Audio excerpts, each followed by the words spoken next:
Bonjour et bienvenue dans cette émission. En direction cette semaine, le diocèse de Valence, dans la Drôme, 500 000 habitants sur ce territoire essentiellement rural.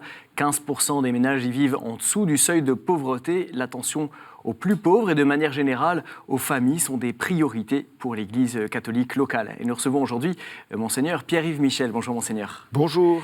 Alors Monseigneur, vous êtes évêque de Valence depuis 2014. Est-ce que vous pouvez nous présenter en quelques mots votre territoire pour qu'on comprenne où on se situe? C'est un très beau territoire qui est dans la vallée du Rhône, on dit entre Lyon et Marseille, et qui comprend une bonne partie de la population qui se trouve dans la vallée du Rhône, Romans, Valence, Montélimar, et puis de l'arrière-pays qui nous fait aller du côté du Royan-Vercors, toute la vallée de la Drôme avec Cray et Die, et puis le sud, la Drôme provençale, les oliviers, Nyons, Buis-les-Baronnies, et la lavande aussi. Enfin voilà, une belle diversité humaine, alors comme vous le disiez, marquée par cette précarité, mais la créativité aussi de ce territoire. Il y a beaucoup de passages. C'est un territoire où les gens... Alors, il y a du renouvellement, il y a des gens qui arrivent, et pas seulement d'ailleurs dans la vallée du Rhône, aussi dans la vallée de la Drôme,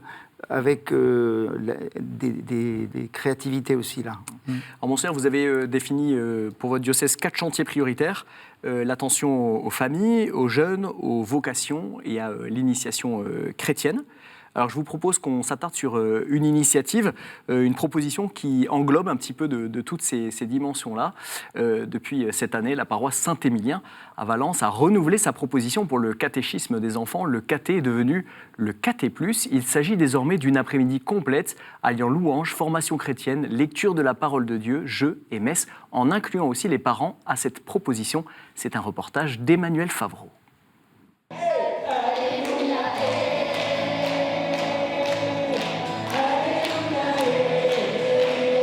À la paroisse Saint-Émilien, le caté a un air de fête. C'est le père Benoît Pouzin, ancien membre du groupe Glorious, qui introduit lui-même l'après-midi par un temps de prière. Puis c'est le moment de monter pour la séance de catéchisme. Est-ce que tu connais quelqu'un qui est un peu responsable de l'Église? Il y a le pape. François, j'ai vu dans une voiture. Non, mais à la télé dans une voiture. La catéchèse fonctionnait, c'était un en soi, isolé du reste de la paroisse, et on a voulu que cette catéchèse soit beaucoup plus dynamique. L'idée, ça a été donc de créer ce qu'on appelle le caté+. Alors c'est quoi le concept? C'est qu'en gros, une fois par mois, nous réunissons donc les enfants à partir de 14h30. On prie ensemble. Ensuite, les enfants partent vivre leur temps de catéchèse par tranche d'âge. Ensuite, le jeu, le temps du foot, parce qu'il y en a certains qui aiment bien ça.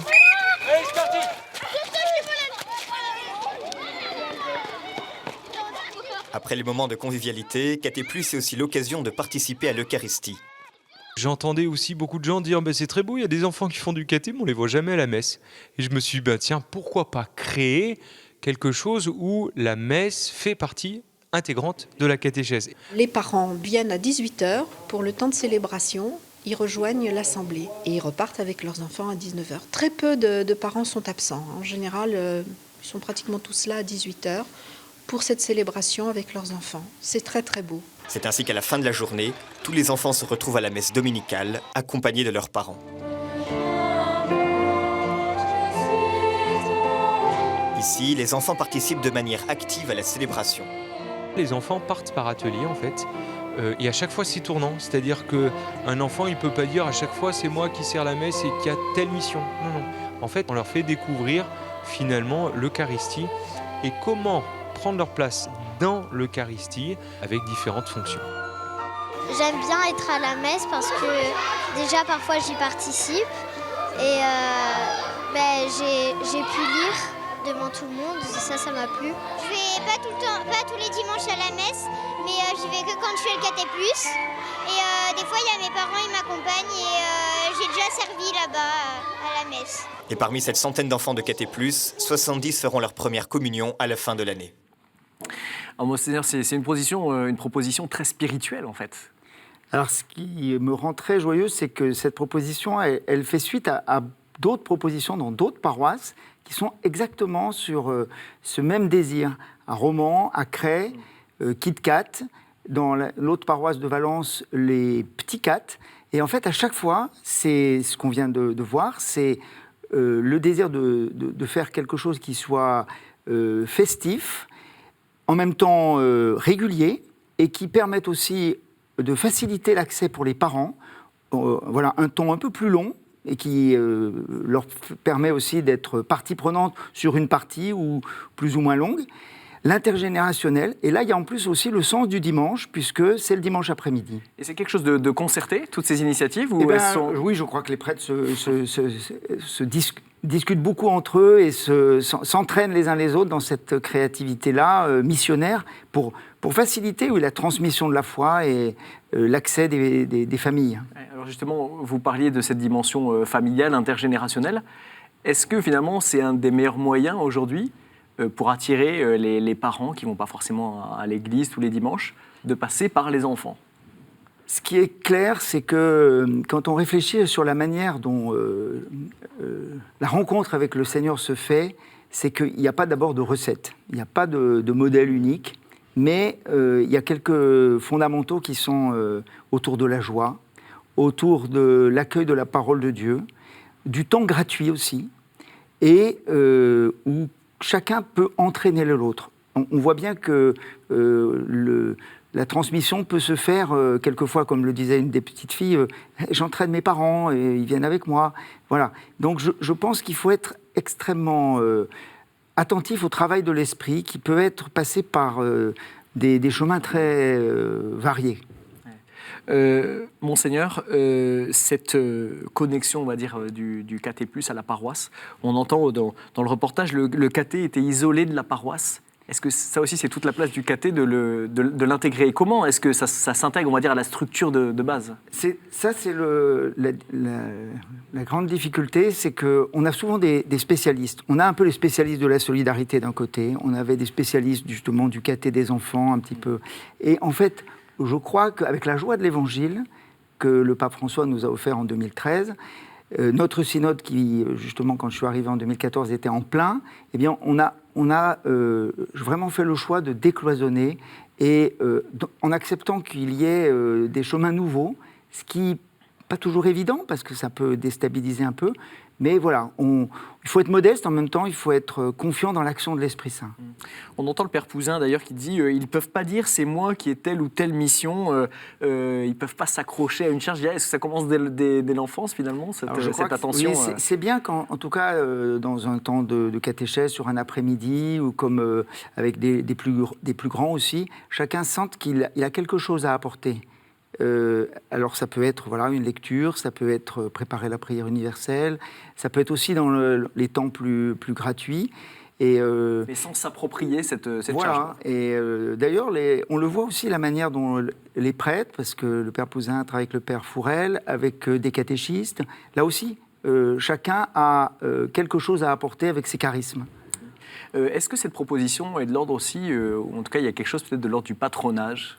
Alors, c'est vrai qu'on retrouve, dans les autres exemples que je vous citais aussi à Romans, le fait qu'on veut faciliter pour les parents. Parce que quand on donne une heure de catéchèse de telle heure, à tel endroit, alors que quand ça devient pour l'ensemble de la fratrie le même créneau, qu'il y a les différents temps, goûter, prière, catéchèse, jeu, aide aux devoirs aussi. Alors, ce n'est pas le cas à Valence, mais dans les autres expériences, eh bien, à ce moment-là, on vit quelque chose ensemble.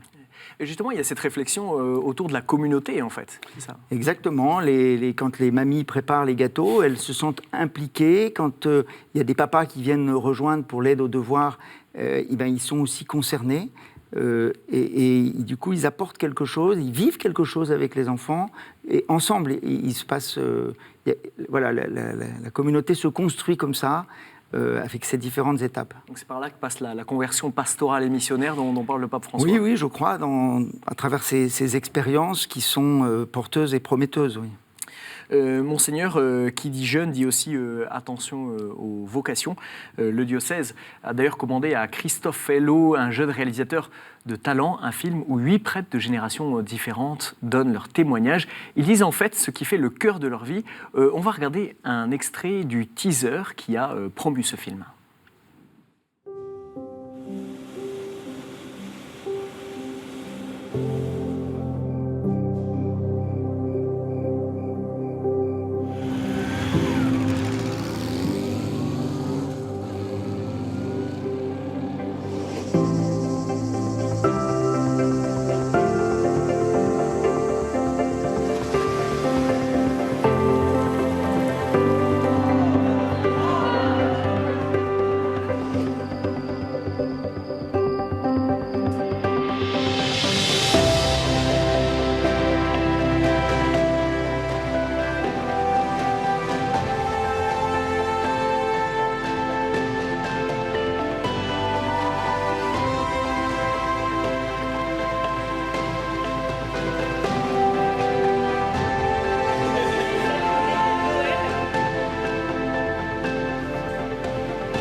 Monseigneur, dans ce teaser, ils sont beaux ces prêtres. Vous, quel regard vous portez sur eux? J'ai été très impressionné par leur désir de réaliser cette vidéo, ce teaser et cette vidéo, parce que j'ai senti qu'ils avaient envie de partager leur joie d'être prêtres et de faire partager un peu leur cœur profond. Souvent, on a des images un petit peu stéréotypées sur les prêtres, on croit les connaître, mais finalement, on ne sait pas trop. Et là, à travers ce qui est donné à voir, et puis aussi ce qu'ils partagent dans les témoignages qui suivent, eh bien, ils disent ce qui les anime. Ils disent à quel point la vie au service du Seigneur, pour le suivre et pour l'annoncer.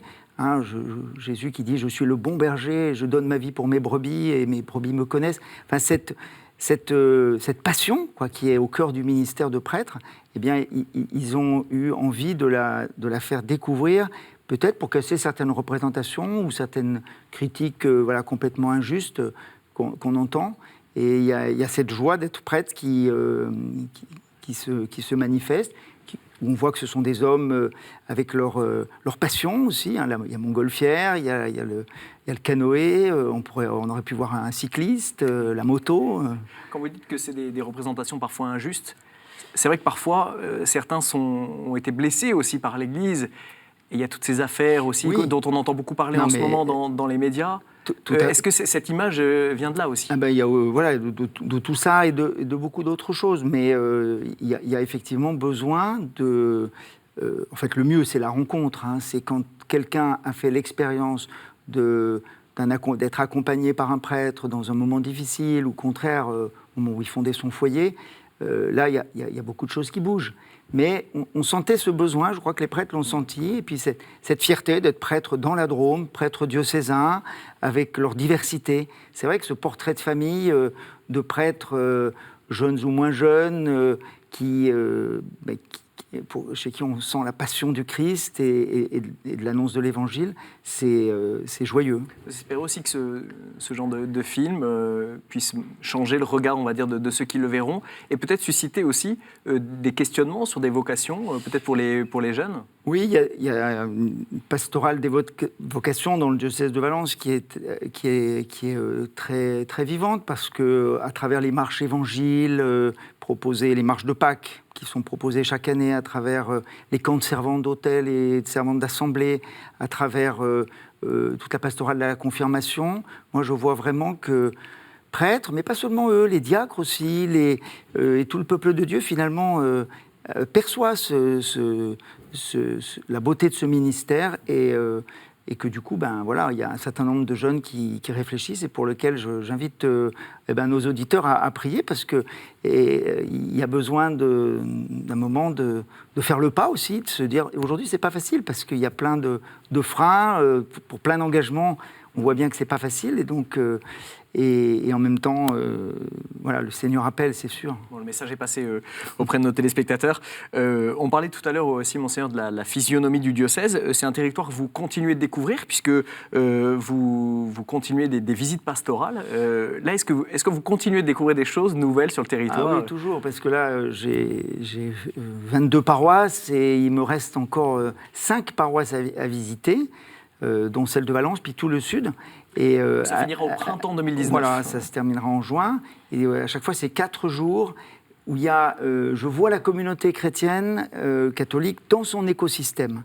Ses relations avec l'environnement économique, social, avec les pauvretés, avec les projets, une maison pour tous, des acteurs de la société. Et puis, je vois la communauté chrétienne qui est humble, mais qui relève un certain nombre de défis par les projets. Alors, vous parlez des pauvretés, on en parlait aussi en introduction. Chaque année, le Secours catholique organise un voyage de l'espérance qui emmène des personnes en situation de précarité ou fragiles et des responsables d'équipe visiter une ville célèbre. En 2018, c'était Assise, la ville de Saint-François, bien sûr. On écoute. Le but de ce voyage à Assise, c'était non pas uniquement d'aller à Assise, même si ça a été très fort et très important pour nous, mais c'était qu'il se crée une dynamique C'est ça le voyage de l'espérance, d'être ensemble et bien sûr avec des personnes en difficulté, avec des personnes de toute culture, avec des personnes de toute religion. Et ces fraternités se sont formées avec les paroisses aussi. Pour moi, que je suis venue à vivre en France et je ne connais bien personne ici. Et le voyage, pour moi, a apporté de connaître mieux les personnes qui sont à côté de moi. Et aussi, si je bien la connais, je peux partager activités avec toutes ces personnes. Et on a envie de faire choses ensemble. Si on ne connaît personne, si on vit enfermé en sa maison, on ne peut pas partager et vivre ensemble quelque chose pour faire. Et pour moi, c'est ça l'importance des voyages. Alors, Monseigneur, on voit cette belle initiative du Secours catholique et on entend Alejandra qui nous parle du risque de rester enfermé. C'est ça finalement le premier risque à combattre. Voilà, tous les mouvements en ce moment dans notre société nous montrent qu'il y a une grande soif de fraternité, de sens aussi, et donc les expériences, et en particulier cette ce beau moment avec le voyage d'espérance au mois de septembre, on montre qu'avec des petites choses, on peut relever ce défi du lien fraternel. Ce qui m'avait marqué dans la préparation du voyage de l'espérance et qui fait qu'il y a des fruits aussi, c'est que dès la préparation, il y a eu des petites fraternités qui se sont composées un peu partout dans différents coins, d'ailleurs en Drôme et en Ardèche, puisqu'on y est allé ensemble.